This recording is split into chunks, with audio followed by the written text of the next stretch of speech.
नमस्कार विद्यार्थी मित्रों, आमचे YouTube channel science and education corridor यामध्ये आपले सर्वांचे स्वागत.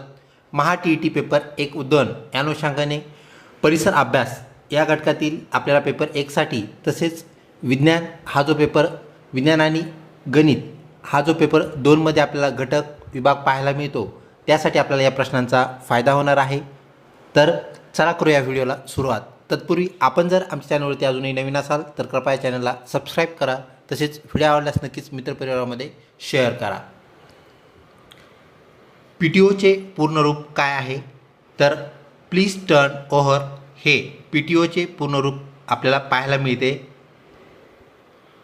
ऑप्शन 1 करेक्ट उत्तर आहे. त्यानंतर पुढचा प्रश्न, भारताच्या प्रथम महिला राष्ट्रपती कोण? तर ऑप्शन्समध्ये आहे द्रौपदी मुर्मू, त्यानंतर सरोजिनी नायडू, प्रतिभाताई पाटील आणि चरणजीत कौर. तर ऑप्शन 3 करेक्ट उत्तर होय. भारताच्या प्रथम महिला राष्ट्रपती महाराष्ट्रीयन प्रतिभाताई पाटील ह्या पहिल्या राष्ट्रपती, तर सद्यस्थितीत असणाऱ्या राष्ट्रपती ह्या द्रौपदी मुर्मू हे होय. ऑप्शन 3 करेक्ट उत्तर आहे. पुढचा प्रश्न, काझीरंगा राष्ट्रीय उद्यान कोणत्या राज्यात आहे? 1 आसाम, 2 गुजरात, 3 मध्य प्रदेश आणि 4 महाराष्ट्र.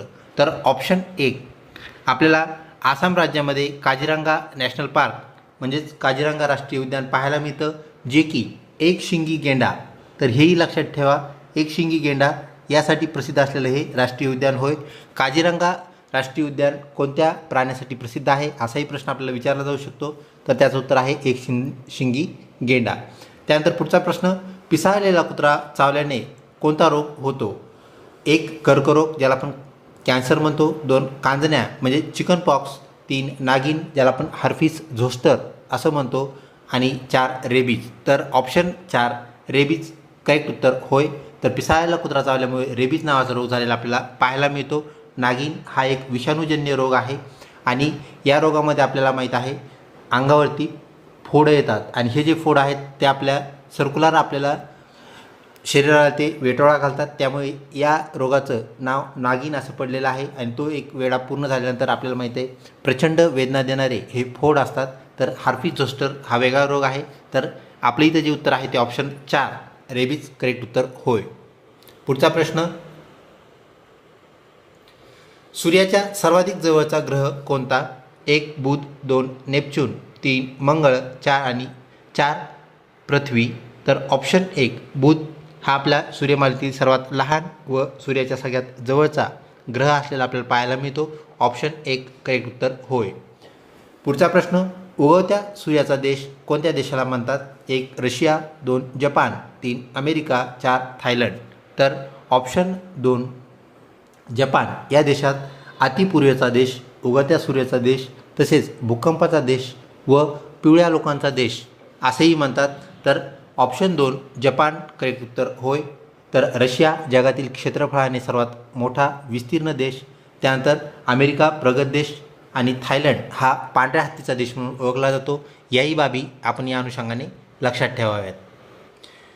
गोदावरी नदीचे उगमस्थान कोठे आहे? तसेच दक्षिण भारतातील सर्वात लांब नदी गोदावरी या नदीचे उगमस्थान कोणते असाही प्रश्न आपल्याला विचारला जाऊ शकतो. तर ऑप्शन 1 त्र्यंबकेश्वर, 2 महाबळेश्वर, 3 गंगोत्री आणि 4 दौडा बेटा. तर ऑप्शन 1 नाशिक जिल्ह्यातील त्र्यंबकेश्वर हे गोदावरी नदीचे उगमस्थान आहे. महाबळेश्वर हे कृष्णा नदीचे, तर गंगा नदी जी की भारतातील सर्वात लांब नदी आहे तिचं जन्मस्थान म्हणूया आपण त्याला, म्हणजेच उगमस्थान त्याला आपण ओरिजिन म्हणतो. तर जन्मस्थान उगमस्थान हे गंगोत्री आपल्याला पाहायला मिळते. तर ऑप्शन 1 त्र्यंबकेश्वर करेक्ट उत्तर आहे. पुढचा प्रश्न, बीबी का मकबरा कोठे आहे? 1 अहमदनगर, 2 छत्रपती संभाजीनगर, 3 कोल्हापूर आणि 4 तुळजापूर. तर ऑप्शन 2 छत्रपती संभाजीनगर येथे आपल्याला ताजमहलची प्रतिकृती असलेला बीबी का मकबरा पाहायला मिळतो. ऑप्शन 2 करेक्ट उत्तर होय. पुढचा प्रश्न, लाल किल्ला कोठे स्थित आहे? 1 हैदराबाद, 2 अजमेर, 3 पुणे आणि 4 दिल्ली. तर ऑप्शन 4 दिल्ली करेक्ट उत्तर होय. त्यानंतर पुढचा प्रश्न, मानवी शरीरातील सर्वात मोठी ग्रंथी, ज्याला आपण इंग्रजीमध्ये ग्लँड असं म्हणतो, तर सर्वात मोठी ग्रंथी कोणती, असा हा प्रश्न. तर ऑप्शन 1 हृदय, 2 किडनी, ज्याला आपण मराठीमध्ये वृक्क असं म्हणतो. त्यानंतर ऑप्शन 3 फुफ्फुस म्हणजेच लंग्स, आणि 4 यकृत, ज्याला आपण लिव्हर असं म्हणतो. तर माणसाच्या शरीरात ग्रंथीचं काम करणारा जो अवयव आहे तो म्हणजेच यकृत, जी की सर्वात मोठी ग्रंथी आपल्याला पाहायला मिळते. त्यानंतर पुढचा प्रश्न. व्हिडिओ आवडत असल्यास नक्कीच लाईक करा. चॅनलला अजून सबस्क्राईब केलं नसेल तर कृपया सबस्क्राईब करा. देवगिरी किल्ला कोठे स्थित आहे? 1 जुन्नर येथे, 2 दौलताबाद येथे, 3 कोल्हापूर येथे, आणि 4 जिंजी येथे. तर ऑप्शन 2 दौलताबाद येथे आपला देवगिरी किल्ला स्थित असलेला पाहायला मिळतो, जो की यादव घराण्याचं, यादव कुळाचा तो कॅपिटल म्हणजे राजधानी असलेला किल्ला होय. त्यानंतर जुन्नर येथे शिवनेरी किल्ला आपल्याला पाहायला मिळतो. कोल्हापूरहून नजदीक म्हणजेच जवळ पन्हाळा किल्ला पाहायला मिळतो. ह्याही गोष्टी आपण या अनुषंगाने लक्षात ठेवा. पुढचा प्रश्न. 52 दरवाजांचे शहर कोणत्या शहरास म्हटले जाते? 1 फतेपूर शिकरी याला, 2 प्लासी या शहरास, 3 अमृतसर, आणि 4 छत्रपती संभाजीनगर. तर ऑप्शन 4 छत्रपती संभाजीनगर या शहराला 52 दरवाजांचे म्हणजेच 52 वेशींचे, तर ज्या वेश असते तर 52 वेशी आपल्याला या शहरामध्ये पाहायला मिळतात. तर ऑप्शन 4 करेक्ट उत्तर होय. तर फतेपूर शिकरी येथे बुलंद दरवाजा आपल्याला पाहायला मिळतो. या अनुषंगाने आपण हेही लक्षात ठेवावे. श्यामची आई हे पुस्तक कोणी लिहिले? 1 बहिणाबाई चौधरी, 2 साने गुरुजी, 3 बाबा भांड, आणि 4 विनोबा भावे. ऑप्शन 2 साने गुरुजी करेक्ट उत्तर होय. पुढचा प्रश्न. हॉकी खेळाचा जादूगर कोणास म्हणतात? 1 मानसिंग, 2 मेजर ध्यानचंद, 3 मदन सिंह, 4 बलवीर सिंग. तर ऑप्शन 2 मेजर ध्यानचंद यांना हॉकीचा जादूगर असे म्हणतात. ऑप्शन 2 करेक्ट उत्तर होय.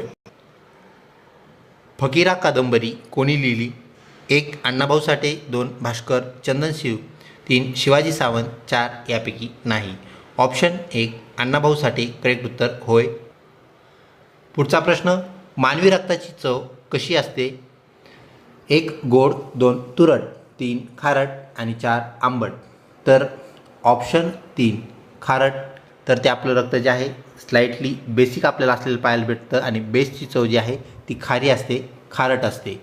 त्यानंतर पुढचा प्रश्न. महाराष्ट्राची पर्यटन राजधानी कोणती? 1 Pune, 2 Kolhapur, 3 Raigad, 4 Chhatrapati Sambhajinagar.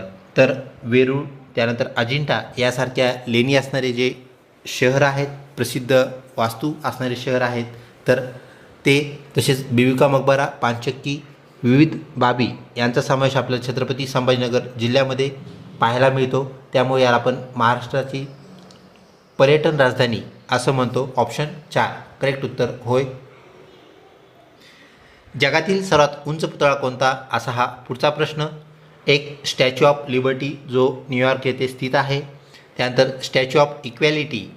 Option 3 statue of unity, आणि 4 स्टॅच्यू ऑफ कन्नन. तर ऑप्शन 3 जो आहे statue of unity, Sardar Vallabhbhai Patel यांचा पुतळा, गुजरातेत स्थित असणारा हा पुतळा जगभरातील सर्वात उंच पुतळा आहे. ऑप्शन 3 करेक्ट उत्तर होय. त्यानंतर पुढचा प्रश्न. भारतातील पहिली महिला अंतराळवीर कोण? 1 सुनीता विल्यम, 2 कल्पना चावला, 3 श्रीषा बांदल, 4 राजेश्वरी चॅटर्जी. तर ऑप्शन 2 कल्पना चावला करेक्ट उत्तर होय. त्यानंतर पुढचा प्रश्न. चिंचेमध्ये कोणते ॲसिड असते? 1 citric acid, 2 nitric acid, 3 tartaric acid, आणि 4 सल्फ्युरिक म्हणजेच सल्फ्युरिक ॲसिड. तर ऑप्शन 3 टार्टरिक ॲसिड. तसेच इंग्रजीमध्ये आपण चिंचेचे जे बिया असतात ज्याला चिंचोका आपण म्हणतो, टॅमरिंड म्हणतो. तर टॅमरिंडवरून टार्टरिक आपण लक्षात ठेवावे. चिंचेच्या बिया, त्यावरून त्याचं नाव जे आहे टॅमरिंड आणि टार्टरिक. तर टार्टरिक ॲसिड, टार्टरिक आम्ल करेक्ट उत्तर होय. महाराष्ट्रातील सर्वात उंच शिखर कोणते? 1 ब्रह्मगिरी, 2 कळसुबाई, 3 सालेर, 4 मुल्लेर. तर ऑप्शन 2 जो आहे कळसुबाई हे महाराष्ट्रातील सर्वात उंच शिखर होय. तसेच सह्याद्री पर्वतरांगेमध्ये आपल्याला हे शिखर पाहायला मिळतं. तर सह्याद्री रांगेतील सर्वात उंच शिखर कोणते असा जरी प्रश्न आला तर त्याचं उत्तर बदलणार नाही, तेच असणार आहे, ते म्हणजेच कळसुबाई हे होय. तसेच सालेर हे जे शिखर आहे त्या महाराष्ट्रातील 2 नंबर उंचीचे शिखर आहे, हेही आपण विसरू नये. पुढचा प्रश्न, हृदयाचे ठोके मोजणारे यंत्र कोणते? म्हणजेच आपण हृदयाची जी धडधड असते, ठोके असतात, ते कशाने मोजतो असा हा प्रश्न. 1 थर्मामीटरने, 2 एक्सरे मशीनने, 3 स्टेथोस्कोपने आणि 4 हायड्रोमीटरने. तर ऑप्शन 3 स्टेथोस्कोपने आपण हृदयाचे ठोके मोजत असतो, तर त्याला आपण पल्स रेट असंही म्हणतो. तर स्टेथोस्कोपने हृदयाचे आणि त्यानंतर आपण फुफ्फुसे यांचीसुद्धा हालचाल मंद आहे का तीव्र आहे हे पण आपण मोजत असतो, हे लक्षात घ्या. तर ऑप्शन 3 करेक्ट उत्तर होय. पुढचा प्रश्न, तंबाखूमध्ये कोणता पदार्थ असतो? 1 केराटीन, 2 केसिन, 3 थ्रोम्बिन आणि 4 निकोटीन. तर ऑप्शन 4 निकोटीन हे करेक्ट उत्तर होय. तर केसिन जे आहे ते आपल्याला केसांचं प्रथिन असलेलं पाहायला मिळतं आणि थ्रोम्बिन हे आपलं रक्त गोठण्यासाठी आवश्यक असलेलं प्रोटीन पाहायला मिळतं, प्रथिन पाहायला मिळतं. ही बाब आपण लक्षात ठेवावी. त्यानंतर बटाट्याची चाळ हे पुस्तक कोणी लिहिले? तर ऑप्शन 1 पु ल देशपांडे, 2 प्र के अत्रे, 3 शिवाजी सावंत, 4 लक्ष्मण माने. ऑप्शन 1 पु ल देशपांडे करेक्ट उत्तर होय. पुढचा प्रश्न, भारतातील सर्वप्रथम नोबेल पारितोषिक विजेत्या महिला कोण? 1 अरुंधती रॉय, 2 सरोजिनी नायडू, 3 मदर तेरेसा, 4 मेधा पाटकर. तर गॉड ऑफ लिटल थिंग्स पुस्तक लिहिणाऱ्या अरुंधती रॉय, तसेच सरोजिनी नायडू, प्रथम राज्यपाल मेधा पाटकर, पर्यावरणीय आंदोलनातील एक नेत्या, तसेच मदर तेरेसा. यापैकी मदर तेरेसा यांना भारतातील सर्वप्रथम स्त्रियांना मिळालेला नोबेल पुरस्कार होय. तर शांतता या घटकामधून त्यांना हा पुरस्कार मिळालेला आहे. 1 भारत, 2 दक्षिण आफ्रिका, 3 ऑस्ट्रेलिया, 4 न्यूझीलंड. तर ऑप्शन 3 ऑस्ट्रेलिया करेक्ट उत्तर होय. पुढचा प्रश्न, पिण्याचे पाणी निर्जंतुक करण्यासाठी कोणता पदार्थ वापरतात? 1 तुरटी, 2 BHC पावडर, 3 ब्लिचिंग पावडर, 4 यापैकी नाही. तर विद्यार्थी मित्रो, ऑप्शन 3 हे एकमेव उत्तर आपलं आहे. कारण तुरटी जी आहे तर ते आपण पाणी निर्जंतुक करण्यासाठी नाही तर ते शुद्ध करण्यासाठी वापरतो. म्हणजेच जो गाळा असतो, पाण्यामध्ये असणारा जो गाळा आहे तो स्थिरावण्यासाठी आपण तुरटीचा वापर करत असतो. त्यानंतर BHC पावडर आपण कुठल्याही पद्धतीने पाण्यामध्ये वापरत नाही, तो एक रासायनिक पदार्थ आहे जो की कीटकनाशक म्हणून आपण वापरत असतो. त्यानंतर ब्लिचिंग पावडर ज्याच्यामध्ये क्लोरीन असते, तर क्लोरीन वायू जो आहे तो ब्लिचिंग पावडरमध्ये असणारा जो वायू आहे तो पाणी निर्जंतुक करतो. जे जंतू त्यामध्ये आहेत, जीवाणू जे आहेत त्यांना मारण्याचं तो काम करतो, म्हणून ब्लिचिंग पावडर हे करेक्ट उत्तर होय. पुढचा प्रश्न, जय जवान जय किसान हा नारा कोणी दिला? 1 लोकमान्य टिळक, 2 बिपिनचंद्र पाल, 3 लालबहादूर शास्त्री आणि 4 पंडित जवाहरलाल नेहरू. तर ऑप्शन 3 लालबहादूर शास्त्री भारताचे द्वितीय पंतप्रधान यांनी हा नारा दिला, ही बाब आपण लक्षात ठेवावी.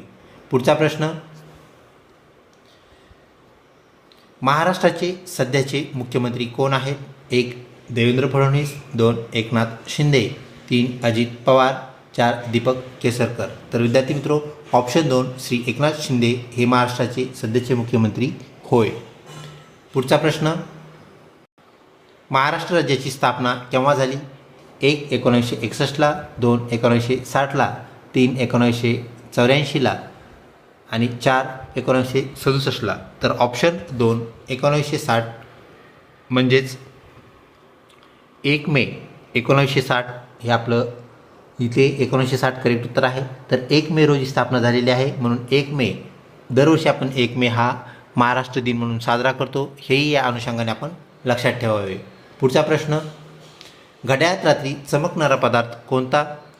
1 गॅलियम, 2 रेडियम, 3 मर्क्युरी, 4 प्लॅटिनम. तर ऑप्शन 2 रेडियम हा जो धातू आहे, हा जो घटक आहे, हा पदार्थ आपण घड्याळीत वापरत असतो जेणेकरून आपल्याला मंद प्रकाशामध्ये सुद्धा घड्याळातील जे काटे आहेत ते दिसावेत व वेळ कळावी हा त्यामागील उद्देश हेतू. ऑप्शन 2 रेडियम करेक्ट उत्तर होय. पुढचा प्रश्न, संगणकाचा शोध कोणी लावला? 1 मार्कोनी ज्यांनी टी व्ही शोधली, 2 एडिसन ज्यांनी बल्ब शोधला, 3 चार्ल्स बेबेज आणि वॅटसन. तर ऑप्शन 3 चार्ल्स बेबेज हे संगणकाचे जनक, त्यांनी संगणक तयार केला ही बाब आपण लक्षात घ्या. पुढचा प्रश्न, लाल महाल कोठे आहे? 1 पुणे, 2 आग्रा, 3 सांगली, 4 कोल्हापूर. तर लाल महाल आणि लाल किल्ला यामध्ये आपण कन्फ्यूज होऊ नये. लाल महाल हा पुणेमध्ये आहे, जेथे छत्रपती शिवाजी महाराजांनी शाहिस्ती खानाची 3 बोटे कापली, तो लाल महाल आहे, लाल किल्ला नाही. ही बाब आपण लक्षात ठेवावी. व आग्रा येथे स्थित असणारी वास्तू आपल्या परिचयाची आहे, ती म्हणजेच ताजमहल ही होय. त्यानंतर पुढचा प्रश्न, महाराष्ट्रात ज्वारीचे कोठार कोणत्या जिल्ह्यास म्हणतात? 1 नागपूर जिल्ह्यास, 2 यवतमाळ, 3 सोलापूर आणि 4 लातूर जिल्हा. तर ऑप्शन 3 सोलापूर जिल्हा हे ज्वारीचे कोठार होय, ही बाब आपण लक्षात ठेवावी.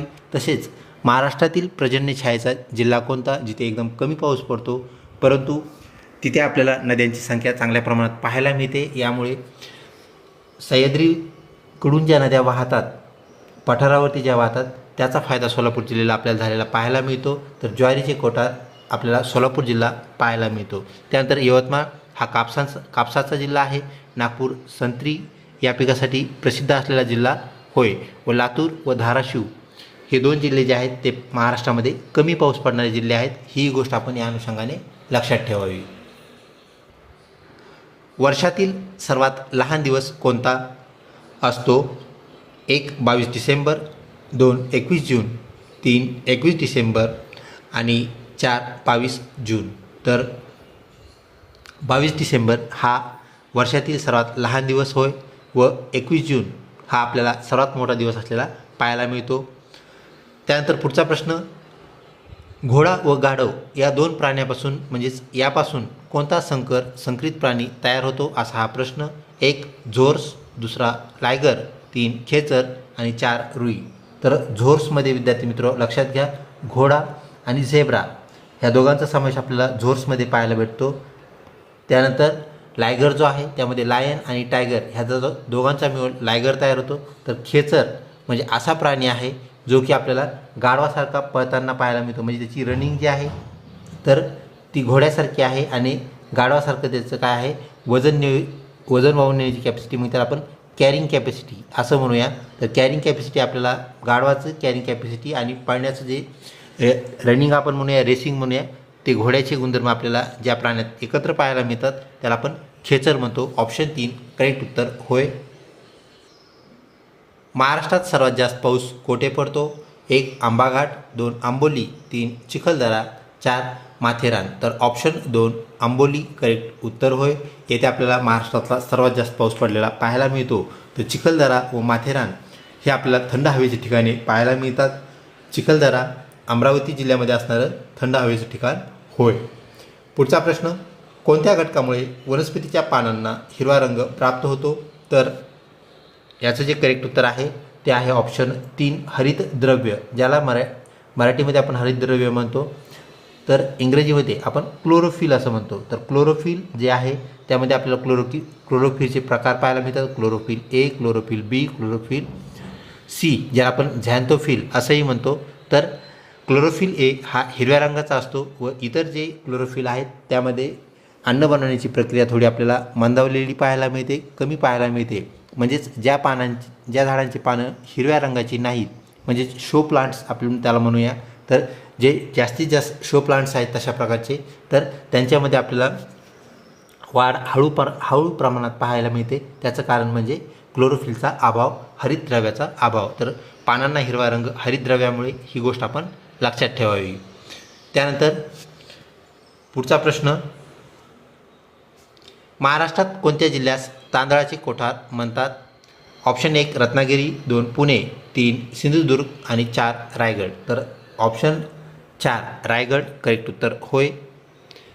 पुढचा प्रश्न, डिस्कवरी ऑफ इंडिया हे पुस्तक कोणी लिहिले? 1 महात्मा गांधी, 2 विनोबा भावे, 3 पंडित नेहरू आणि 4 अबुल कलाम. तर ऑप्शन 3 पंडित नेहरू करेक्ट उत्तर होय. जखमेवर शीतक म्हणून कोणता पदार्थ वापरतात? 1 ammonia, 2 hydrogen peroxide, 3 bromine, 4 hydrochloric acid. तर ऑप्शन 2 हायड्रोजन परऑक्साईड, जो की कूल असतो म्हणून आपण त्याला कूलंट म्हणून वापरतो, हे लक्षात घ्या. तर कूलंट म्हणजेच शीतक. तर हायड्रोजन परऑक्साईड ज्याचं रेणुसूत्र आपल्या परिचयाचं आहे ते म्हणजेच H2 आणि O सुद्धा 2 H2O2 हायड्रोजन परऑक्साईड असतो. तर H2O हा पाण्याचा रेणू होय. पुढचा प्रश्न, जगातील सर्वात गरीब देश कोणता? 1 नेपाळ, 2 बांगलादेश, 3 मलेशिया आणि 4 भूतान. ऑप्शन 4 भूतान हा जगभरातील सर्वात गरीब देश होय. पुढचा प्रश्न, अग्निपंख हे पुस्तक कोणी लिहिले? 1 डॉक्टर अबुल कलाम, 2 डॉक्टर अब्दुल कलाम, 3 बाबा भांड आणि 4 Arundhati Roy. Option 2 doctor APJ Abdul Kalam म्हणजेच अब्दुल कलाम हे करेक्ट उत्तर होय. अबुल कलाम उत्तर नाही, हेही लक्षात ठेवावे. त्यानंतर प्रश्न क्रमांक 194, सर्वात मोठे अक्षवृत्त कोणते? 1 कर्कवृत्त, 2 विषुववृत्त, 3 रेखावृत्त आणि 4 यापैकी नाही. ऑप्शन 2 विषुववृत्त हे आपल्याला सर्वात मोठे अक्षवृत्त असलेले पाहायला मिळते. ऑप्शन 2 करेक्ट उत्तर होय. पुढचा प्रश्न, चादरीसाठी प्रसिद्ध जिल्हा कोणता? तर ऑप्शन 2 सोलापूर, जो पर्जन्यछायेचा जिल्हा आहे, ज्वारीचं कोठार आहे, तर तो चादरीसाठी सुद्धा प्रसिद्ध आहे, म्हणजे चादरीचा जिल्हा असंही त्याचं दुसरी एक ओळख आहे. तर ऑप्शन 2 करेक्ट उत्तर होय.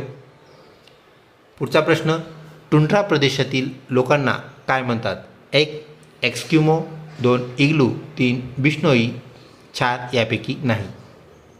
तर ऑप्शन 1 एक्स्किमो आपण टुंड्रा प्रदेशातील लोकांना म्हणत असतो आणि इग्लू ही त्यांची घर बांधण्याची पद्धती आहे.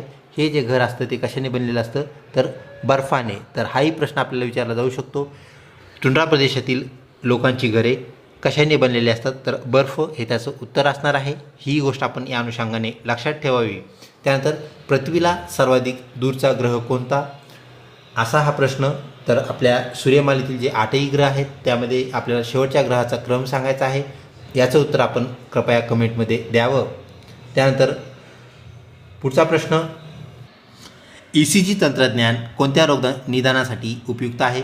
म्हणजे ECG हे तंत्रज्ञान, ही टेक्नॉलॉजी वापरून आपण कोणता रोग डिटेक्ट करू शकतो, शोधू शकतो? 1 कर्करोग, 2 कावीळ, 3 हृदयरोग आणि 4 दमा. तर ऑप्शन 3 हृदयरोग करेक्ट उत्तर होय. सेकंड लास्ट प्रश्न, कोणत्या पदार्थास पूर्णान्न म्हटले जाते? 1 मांस, 2 मासे, 3 दूध, 4 अंडी. ऑप्शन 3 दूध या पदार्थास आपण पूर्णान्न म्हणतो, कारण जे मॅक्झिमम न्यूट्रिएंट्स आपल्याला लागतात ते जवळजवळ आपल्या दुधामध्ये सापडतात, म्हणून दूध हे पूर्णान्न होय. शेवटचा प्रश्न आजच्या प्रश्नावलीमधला, निरोगी माणसाच्या शरीरात साधारणपणे किती रक्त म्हणजेच किती लिटर रक्त असते? तर ऑप्शन 2 5 ते 6 लिटर, किंवा एखादा ऑप्शन तुम्हाला असाही येऊ शकतो 5.5 लिटर, ज्याला आपण 5.5 लिटर असंही म्हणूया. तर जवळपास 5.5 लिटर म्हणजेच 5 आणि 6 या दरम्यान आपल्याला रक्त असलेलं पाहायला मिळतं. तर 5 ते 6 लिटर रक्त करेक्ट उत्तर होय. व्हिडिओ आवडला असल्यास लाईक करा, तसेच चॅनलला लिंक राहा. लवकरच भेटूया पुढच्या प्रश्नावलीमध्ये. तोपर्यंत धन्यवाद.